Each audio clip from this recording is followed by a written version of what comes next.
अब हम करेंगे क्वेश्चन 29। इक्वेशन आपको गिवन है 3x² प्लस 10x प्लस 8। ये आपको इक्वेशन गिवन है, इसमें आपको फैक्टर्स निकालने हैं। तो वही सेम प्रोसेस है, फर्स्ट टर्म और लास्ट टर्म की आपको मल्टीप्लाई करनी है। यानी 3 की मल्टीप्लाई 8 से करेंगे, 3 8 जा क्या हो जाएगा 24। x² है, यहाँ नहीं है तो x² से मल्टीप्लाई करेंगे तो आंसर क्या आ जाएगा 24x² आ जाएगा। अब इसके फैक्टर्स निकालेंगे, प्राइम फैक्टर्स। 2 से डिविजल करने पर 2 1 = 2, 2 2 = 4। फिर 2 से डिविजल करेंगे 2 6 = 12। फिर 2 से करेंगे 2 3 = 6। फिर हम 3 से करेंगे 3 1 = 3 आ जाएगा। इन्हीं फैक्टर्स में से कोई 2 फैक्टर आपको लेने हैं कि प्लस करने पर वैल्यू हमारी क्या आनी चाहिए, प्लस 10x आनी चाहिए, यानी प्लस 10x आनी चाहिए। और इन्हीं दोनों फैक्टर्स की जब आप मल्टीप्लाई करेंगे तो मल्टीप्लाई करने पर क्या आना चाहिए 24x² आपका आना चाहिए।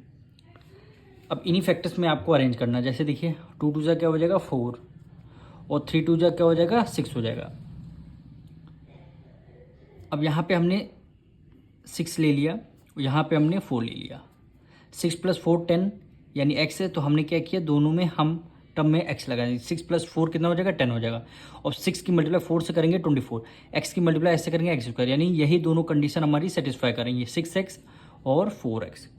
तो हमें क्या करना रहता है, मिडिल टर्म को स्प्लिट करना रहता है। तो हमने फर्स्ट टर्म को as it is write down कर लिया 3x², हमने लास्ट टर्म को as it is write down कर लिया। हमको मिडिल टर्म को स्प्लिट करना रहता है। अब मिडिल टर्म में हमारा क्या है स्प्लिटिंग है, यानी 6x + 4x आ जाएगा, प्लस 6x + 4x आपका स्प्लिटिंग टर्म में आ जाएगा। इन दोनों को ऐड करेंगे 6 + 4 10x आएगा। 6 की मल्टीप्लाई 4 से 4 = 24, x की मल्टीप्लाई x से करेंगे x², यानी दोनों कंडीशन हमारी रिवर्स करने पर वैल्यू आ रही हैं। अब फर्स्ट 2 टर्म से कॉमन लेना है, देन लास्ट 2 टर्म से आपको कॉमन लेना है। यहाँ पे 3 है, यहाँ पे 6 है, यहाँ x है, यहाँ भी x है। तो आपने क्या किया 3 को भी कॉमन ले लिया और आपने x को भी आपने कॉमन ले लिया। अब 3 को कॉमन ले, 3 आपका कैंसिल हो जाएगा। अब 2x थे, 1x आपने कॉमन ले, बचा क्या 1x, तो आपने 1x राइट डाउन कर प्लस है प्लस कर दिया। 3 की मल्टीप्लाई 3 की टेबल में दे 6 कितने टाइम है 2 टाइम है, तो आपने 2 यहाँ पे लिख लिया। अब x यहाँ पे x था तो x आपने कॉमन ले लिया, यहाँ पे कुछ नहीं बचेगा।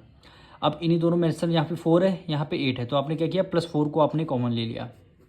4x में से 4 का आपने कॉमन ले लिया, बचा क्या x बचा, प्लस है प्लस कर दिया। 4 की टेबल में देखना 8 कितने टाइम 2 टाइम्स में आता है। अब देखिए दोनों ब्रैकेट हमारे क्या हो गए सेम हो गए। तो हमने दोनों ब्रैकेट जब सेम हो गए, दोनों 2 टाइम्स हमने 1 टाइम हमने ब्रैकेट को लिख लिया। और फिर हमने क्या दो आपका रिमेनिंग है 3x + 4 कर दिया। यही दोनों फैक्टर्स हमारे क्या हो गए, हमारे आंसर हो गए।